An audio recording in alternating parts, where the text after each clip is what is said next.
வணக்கம். Welcome to Sai Geetha's recipe. இன்றைக்கி நம்ம என்ன சமைக்க போகிறோம் அப்படின்னா, கூட்டு பொரியலுக்கு போடக்கூடிய பொடி ரெசிபி தாங்க. இந்த பொடியை வச்சு நம்ம கூட்டும் பொரியலும் செஞ்சு கொடுத்தோம் அப்படின்னா வேண்டான்னு சொல்கிறவங்க கூட வேணும்னு சொல்கிற மாதிரியான சுவையில் இருக்கும். வாங்க இது எப்படி செய்யுதுன்னு பார்த்துருவோம். அதுக்கு முன்னாடி நம்ம சேனலை சப்ஸ்கிரைப் பண்ணாமல் பார்த்துட்டு இருந்தீங்கன்னா ப்ளீஸ் ஃப்ரெண்ட்ஸ் சப்ஸ்கிரைப் பண்ணிக்கோங்க. இப்போ வாங்க வீடியோக்குள்ளே போயிடலாம். இப்போ நம்ம இதுக்கு தேவையான பொருட்கள்லாம் பார்த்துருவோம். நான் இந்த வீசம்படினால் 3 படிக்கு அளவு எடுத்து வச்சுருக்கேன். அதாவது ஒரு வீசம்படி 100 மில்லிகிராம் பிடிக்கும். இது அதிக காரம் தேவைப்படாது. அதனால் 10லேருந்து 12 நம்பருக்கு நம்ம மிளகாய் எடுத்துக்கலாம். 3 வீசம்படி மல்லி எடுத்து வச்சுருக்கேன். க்ளீன் பண்ணிவிட்டு எடுத்துக்கணும். இந்த 3 வீசம்படிக்கு 1/4 வீசம்படி கடலைப்பருப்பு, 1/4 வீசம்படி உளுத்தம்பருப்பு, 1/4 வீசம்படி துவரம்பருப்பு, 3 ஒரே மாதிரி அளவில் எடுத்துக்கணும். 100 கிராம் போட்டோம் எவ்வளோ மெஷர்மெண்ட்டு அப்படிங்கிறத நான் டிஸ்கிரிப்ஷனில் கொடுத்துட்றேன்.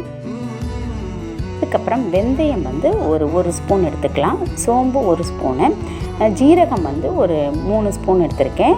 மிளகு 1.5 ஸ்பூனு, ஒரு சிட்டிகை கல்லுப்பு, அதுக்கப்புறம் தேவையான அளவு பெருங்காயத்தூளும் மஞ்சத்தூள் நம்ம அரைச்ச பிறகு சேர்த்துக்கலாம். இதை 1 by 1 நம்ம வறுத்தரணும். இப்போ வாங்க நம்ம வறுத்துருவோம். இது வறுக்கிறதுக்கு ஒரு கடாய் வச்சுருக்கேன். எண்ணெய் எதுவும் ஊற்ற தேவையில்லை. நல்ல ஹீட்டான பிறகு ஃப்ளேம் லோவாக்கிக்கோங்க. இப்போ ஃபஸ்ட்டு நம்ம மல்லியை போட்டுருவோம். நல்லா வறுக்கணும். ஃப்ளேம் ஸ்லோவில் இருக்கணும்.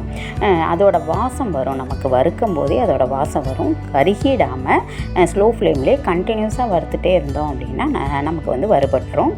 அதை தனியாக எடுத்து வச்சுட்டு அதுக்கப்புறம் துவரம்பருப்பை சேர்த்துருவோம். இதையும் நல்லா செவக்க கைவிடாமல் வறுக்கணும். வறுத்துட்டு இதையும் எடுத்துட்டு அதுக்கப்புறம் கடலைப்பருப்பையும் உளுந்தம்பருப்பையும் போட்டு வறுக்கணும். இதை தனித்தனியாகவும் வறுத்துக்கலாம். இந்த மாதிரி செவக்க வறுக்கணும். இது திக்னஸாக இருக்கிறதுனால ரெண்டையும் ஒன்றா போட்டேன். நீங்கள் தனித்தனியாக வேணால் வறுத்துக்கோங்க. அது வறுத்து எடுத்த பிறகு வெந்தயம் போட்டுக்கலாம். வெந்தயம் போட்ட பிறகு கொஞ்சம் செவக்க வறுக்கணும். இது கரிஞ்சிடக்கூடாது. இந்த மாதிரி ஆன பிறகு இதை எடுத்துட்டு அதுக்கப்புறம் மிளகு போட்டுக்கலாம்.